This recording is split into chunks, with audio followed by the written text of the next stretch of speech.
Do you believe that an object can carry grief?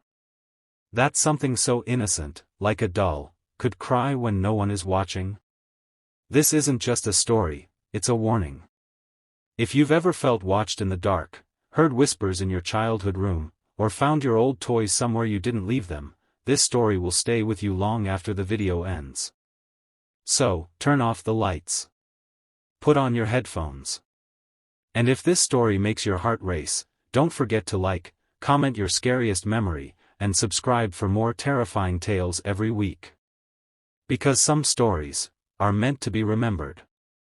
New Moon's story begins. It started in a quiet town just outside of Asheville, North Carolina, a sleepy little place wrapped in mist and silence, where secrets lived in the walls of every old home.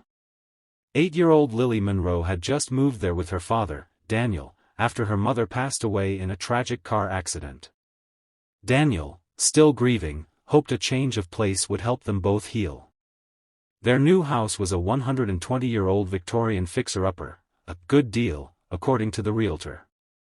But it stood quiet, too quiet.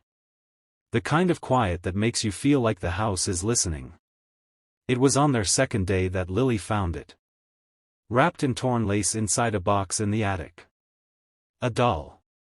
Not a modern plastic thing.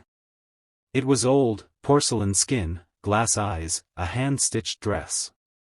Its hair was a matted brown, and there was a faint crack running down its left cheek like a tear. Lily brought it down, cradling it like it had always belonged to her. "I'll call her Clara," she said softly. Cloud with rain the first night.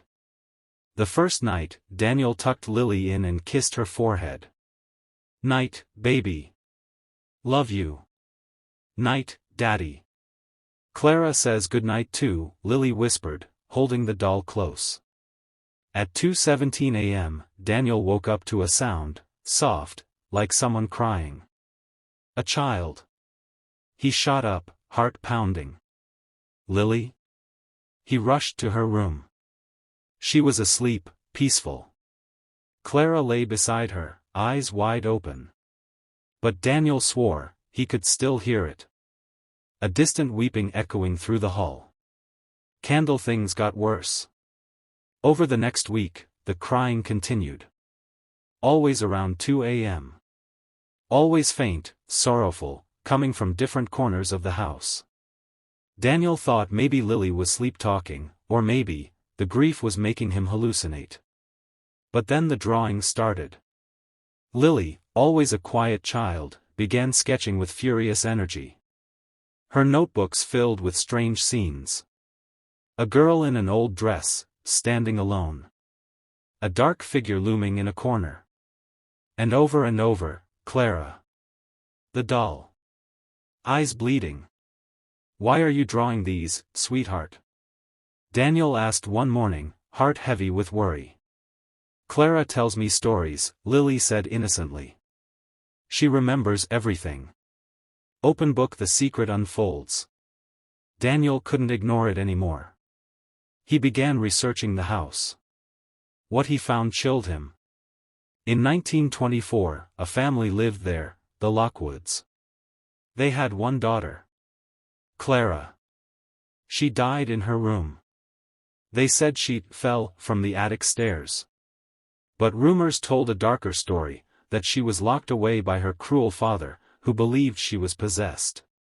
Her only friend was a porcelain doll she'd named after herself. The story went, her spirit never left. Skull one night, the doll moved. Daniel woke again to the crying. But this time, it was right outside his bedroom door. He opened it slowly. Clara, the doll, was sitting on the floor. She hadn't been there before. Lily's voice called out behind him, trembling. "Daddy. Clara's mad. She says you're trying to take me away from her." The lights flickered. For the first time in years, Daniel felt genuine fear. Not for himself, but for his daughter. Daniel tried to throw the doll away. He drove miles out, tossed it into a river, and returned home exhausted. That night, the crying came back. And Clara was on Lily's bed again. When Daniel grabbed the doll to destroy it, the temperature dropped. Every window in the house shattered inward. Lily screamed, her eyes rolling back, whispering a voice not her own. He locked me in the dark. I don't want to be alone again. The house howled. And then silence. Daniel knew what he had to do. He returned to the attic, pried open the floorboards where Lily had found the doll. Below them, a small box. Inside, an old letter, written by Clara herself. She had written about her fear, her loneliness. Her only comfort was her doll. I hope someone finds me one day, and knows I was real. Daniel wept. He took the letter, wrapped it with the doll, and buried them both under the old oak tree in the yard, planting flowers above it. That night, the house was quiet. Lily slept peacefully for the first time in weeks. And the doll never cried again. Grief has many faces. Sometimes, it wears the face of a child. Sometimes, it lingers in objects, waiting to be understood. Clara didn't want revenge. She wanted peace. She wanted someone to listen. Like Lily, like Daniel. Like so many of us haunted not by ghosts, but by memories we don't know how to bury. So if you're still watching, thank you. Not just for joining this journey, but for listening to a little girl's forgotten story. If this touched you, or chilled you, please give this video a like, leave a comment below, and hit subscribe. We share stories that scare you, but also make you feel. And remember, some dolls cry at night.